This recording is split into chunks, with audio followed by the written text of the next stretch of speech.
ក្នុងវីដេអូនេះ admin ចង់ណែនាំ sticker 3ប្រភេទ sticker ចាំងនេះ3ប្រភេទហ្នឹងគឺសម្រាប់ម៉ាស៊ីន laser ឯងមានຂະຫນាត A3 តែមួយមុខឯងអត់មាន A4 ទេណាម៉ាស៊ីន laser ម៉ាស៊ីន photocopy ដែលយើងប្រើម្សៅសខ្មៅក៏ដោយ color ក៏ដោយគឺយើង print បានដូចគ្នា print មកគឺវាជាប់អត់បតិបតាអត់លបកទឹកថ្នាំលបកម្សៅមកវិញឯងហើយម៉ាស៊ីន laser យើង print ទៅមិនបាច់ laminate ក៏បានដែរ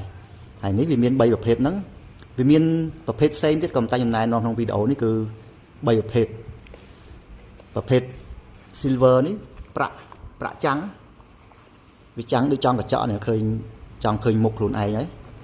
អញ្ចឹងយើងយកទៅប្រើគឺវាចាំងស្អាតមានប្រភេទពណ៌ទឹកប្រាក់ចាំងទឹកប្រាក់អានេះចាំងទឹកមាសប្រភេទ gold តែអាហ្នឹងវារៀងចូល brush gold មានន័យថាវារៀងមាន texture មានឆោតតិចនេះគឺ texture របស់វាហ្នឹងគឺទឹកមាសចាំងទឹកមាសគេគឺចាំងផ្លេកគឺចាំងខ្លាំងណាយកទៅប្រើគឺអែមតបមកគឺនេះ7ពណ៌ក៏ចាំងស្អាតដែរហ្នឹងយើងយកទៅប្រើតាមតម្រូវការយើងបែប sticker premium ឬក៏បែបបិទឡានបិទម៉ូតូអីក៏ត្រូវដែរប្រភេទជាពិសេសឥឡូវគេពេញនិយមទៅលើប្រភេទនេះ7ពណ៌ហ្នឹងអញ្ចឹង3ប្រភេទហ្នឹងគឺអាច print ជាមួយម៉ាស៊ីន toner ម៉ាស៊ីនប្រើម្សៅម៉ាស៊ីន laser photocopy យើងហ្នឹងគឺ print បានទាំងអស់អូខេ